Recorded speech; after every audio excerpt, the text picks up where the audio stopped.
ಕರ್ನಾಟಕದಲ್ಲೂ ಮತದಾರರ ಪರಿಷ್ಕರಣೆಗೆ ರಾಜ್ಯ ಚುನಾವಣಾ ಆಯೋಗ ಸಿದ್ಧತೆ ನಡೆಸಿದೆ. ಒಂದು ಕಡೆ ಕೇಂದ್ರ ಸರ್ಕಾರದಿಂದ ಸಮಗ್ರ ಒಂದು ವಿಶೇಷ ಮತದಾರರ ಪರಿಷ್ಕರಣೆಯನ್ನು ಕೂಡ ನಡೆಸೋದಕ್ಕೆ ತೀರ್ಮಾನ ಮಾಡಿದೆ. ಇನ್ನೂ ಕೂಡ ಅದು ಕ್ಲಾರಿಟಿ ಕೊಟ್ಟಿಲ್ಲ ಕರ್ನಾಟಕದಲ್ಲಿ ಹೇಗೆ ಆಗಬೇಕು ಅಂತ. ಈ ನಡುವೆ ರಾಜ್ಯ ಚುನಾವಣಾ ಆಯೋಗ ಕೂಡ ಕೇಂದ್ರಕ್ಕೆ ಪತ್ರವನ್ನು ಬರೆದಿದ್ದು ನಾವು ಕೂಡ ಮತದಾರರ ಪರಿಷ್ಕರಣೆ ಮಾಡ್ತೀವಿ ಅಂತಲೂ ಕೂಡ ಪತ್ರ ಬರೆದಿದ್ದಾರೆ. ಆದರೆ ಯಾವುದೇ ರೀತಿಯ ರಿಪ್ಲೈ ಬಂದಿಲ್ಲ.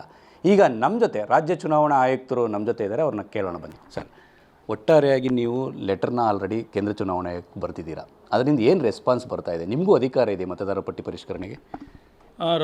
ನಮ್ಮ ರಾಜ್ಯ ಚುನಾವಣಾ ಆಯೋಗದ ವತಿಯಿಂದ ನಾನು ಕೇಂದ್ರ ಚುನಾವಣಾ ಆಯೋಗಕ್ಕೆ ಕಳೆದ ವಾರ ಒಂದು ಪತ್ರವನ್ನು ಬರೆದೆ.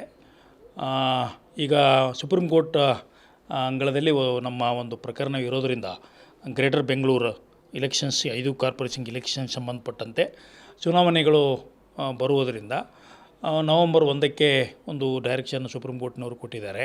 ಡಿಲಿಮಿಟೇಷನ್ ಕೊಡಬೇಕು ಅಂತೇಳಿ.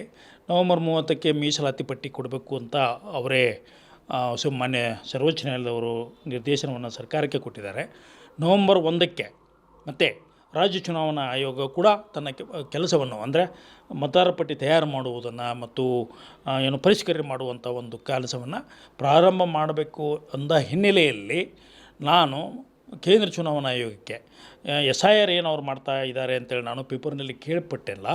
ಸೊ ನೀವು SIR ಮಾಡಿದರೆ ನಿಮಗೂ ಕೂಡ ಈಗ 9,000 ಇವಿದಾವೆ, ಬೂತ್ಸ್ ಇದ್ದಾವೆ.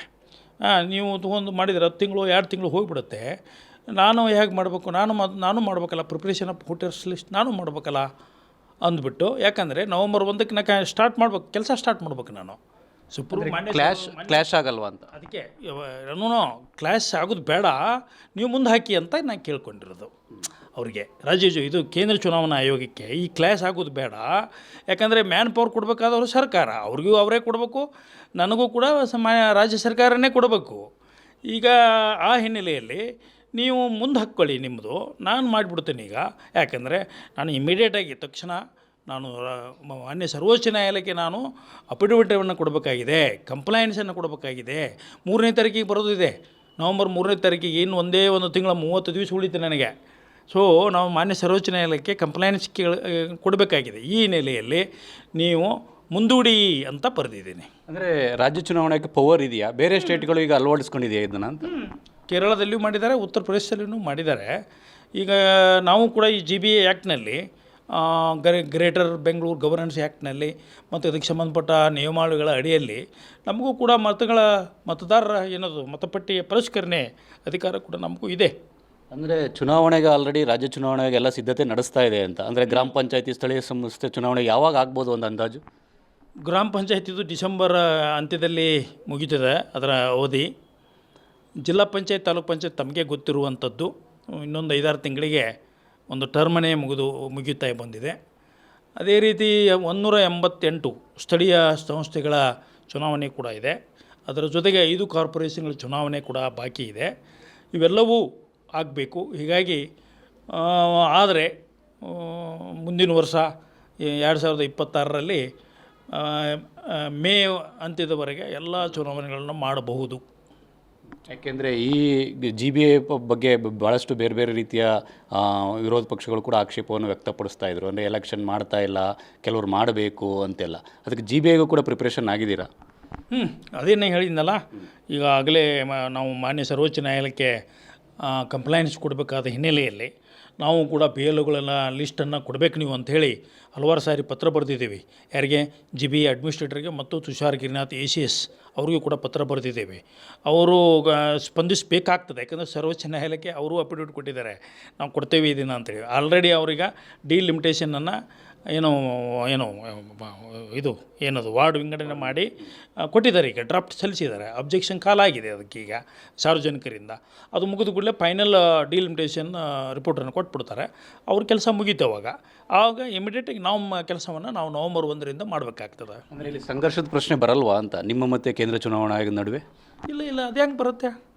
ಅವ್ರದ್ದೇ ಬೇರೆ ಸ್ವಾಯತ್ತ ಸಂಸ್ಥೆ, ನಮ್ಮದು ಕೂಡ ಬೇರೆ ಸ್ವಾಯತ್ತ ಸಂಸ್ಥೆ. ನಾವು ಕೂಡ ಸಂವಿಧಾನವನ್ನು ಪಾಲಿಸಬೇಕಾಗ್ತದೆ, ಅವರು ಕೂಡ ಸಂವಿಧಾನವನ್ನು ಪಾಲಿಸಬೇಕಾಗ್ತದೆ. ನಾವು ಕೂಡ ಮಾನ್ಯ ಸರ್ವೋಚ್ಚ ನ್ಯಾಯಾಲಯದ ನಿರ್ದೇಶನಗಳನ್ನು ಪಾಲಿಸಬೇಕಾಗ್ತದೆ, ಅವರು ಕೂಡ ಮಾನ್ಯ ಸರ್ವೋಚ್ಚ ನ್ಯಾಯಾಲಯದ ನಿರ್ದೇಶನವನ್ನು ಪಾಲಿಸಬೇಕಾಗ್ತದೆ. ಈ ಹಿನ್ನೆಲೆಯಲ್ಲಿ ನಮಗೆ ಅದು ಕ್ಲಾಸ್ ಆಗಬಾರ್ದು ಅನ್ನೋ ಉದ್ದೇಶದಿಂದ man power class man power shortage ಆಗಬಾರ್ದು ಅನ್ನೋ ಉದ್ದೇಶದಿಂದ ಬೇರೆ ಏನಲ್ಲ.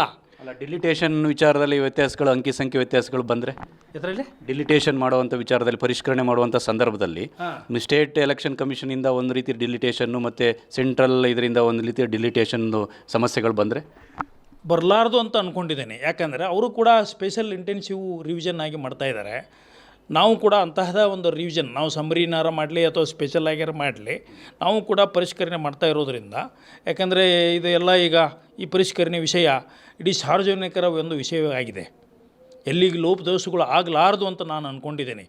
ಕೇಂದ್ರ ಚುನಾವಣಾ ಆಯೋಗದವರು ಮಾಡಲಿ ಅಥವಾ ರಾಜ್ಯ ಚುನಾವಣಾ ಆಯೋಗದವರ ಮಾಡಲಿ, ಅಂಥ ಲೋಪದೋಷಗಳು ಆಗಲಾರು ಅಂಥವು ಏನಾದರೂ ಲೋಪದೋಷಗಳು ಬಂದರೆ ಅವರ ಪರಿಷ್ಕರಣೆಯಲ್ಲಿ ಅಥವಾ ನಮ್ಮ ಪರಿಷ್ಕರಣೆಯಲ್ಲಿ ಏನಾದರೂ ಸ್ವಲ್ಪ ಹೆಚ್ಚು ಕಡಿಮೆ ಲೋಪದೋಷಿದ್ರೆ ನಾವು ತಿದ್ದುಪಡಿ ಅದನ್ನು ನಾವು ಇದನ್ನು ಸರಿಪಡಿಸ್ಕೊಳ್ತೇವೆ. ಅದರಲ್ಲಿ ಏನಿಲ್ಲ. ಯಾಕಂದರೆ ನಾವು ಅಬ್ಜೆಕ್ಷನ್ ಕಾಲ್ ಮಾಡ್ತೀವಲ್ಲ, ಅವರು ಅಬ್ಜೆಕ್ಷನ್ ಕಾಲ್ ಮಾಡ್ತಾರೆ, ನಾವು ಆದರೂ ಕೂಡ ಅಬ್ಜೆಕ್ಷನ್ ಕಾಲ್ ಮಾಡ್ತೇವೆ. ಏನಪ್ಪ ಒಟ್ಟಿನಲ್ಲಿ ಒಂದು ಪಾರದರ್ಶಕವಾದಂಥ ಮತದಾರರ ಪಟ್ಟಿ ಬರಬೇಕು, ಯಾರಿಗೂ ಅನ್ಯಾಯ ಆಗದಂಗೆ ನೋಡ್ಕೊಳ್ಳುವಂಥದ್ದು ಅವ್ರಿಗೂ ಇದೆ, ನಮ್ಮ ಆಯೋಗಕ್ಕೂ ಕೂಡ ಒಂದು ಜವಾಬ್ದಾರಿ ಇದೆ. ಇದಿಷ್ಟು ರಾಜ್ಯ ಚುನಾವಣಾ ಆಯುಕ್ತರಾದ ಸಂಗ್ರೇಶಿಯವರ ಸ್ಪಷ್ಟವಾದ ನುಡಿ. ಅಂದರೆ ಕೇಂದ್ರ ಚುನಾವಣಾ ಆಯೋಗಕ್ಕೆ ತನ್ನದೇ ಅಧಿಕಾರ ಇದೆ, ರಾಜ್ಯ ಚುನಾವಣಾ ಆಯೋಗ ಕೂಡ ತನ್ನದೇ ಆದ ಅಧಿಕಾರ ಇರತಕ್ಕಂಥದ್ದು. ಈ ಹಿನ್ನೆಲೆಯಲ್ಲಿ ನಾವು ಮತದಾರರ ಪರಿಷ್ಕರಣೆಯನ್ನು ಕೂಡ ಕೇಂದ್ರ ಚುನಾವಣಾ ಆಯೋಗದ ಮಾದರಿಯಲ್ಲೇ ಮಾಡ್ತೇವೆ. ನಮಗೆ ಸುಪ್ರೀಂ ಕೋರ್ಟ್ ಗೈಡ್ಲೈನ್ಸ್ ಇದೆ, ಆದೇಶ ಇದೆ, ಹಾಗಾಗಿ ಅಷ್ಟರೊಳಗಡೆ ಮುಗಿಸ್ಬೇಕಾಗುತ್ತೆ ಅಂತ ಕೂಡ ಸ್ಪಷ್ಟಪಡಿಸ್ತಾ ಇದ್ದಾರೆ. ಕ್ಯಾಮ್ರಾ ಪರ್ಸನ್ ಮುನಿರಾಜು ಜೊತೆ ರವಿ ಸಚೇಸ್, ಪಬ್ಲಿಕ್ ಟಿವಿ, ಬೆಂಗಳೂರು.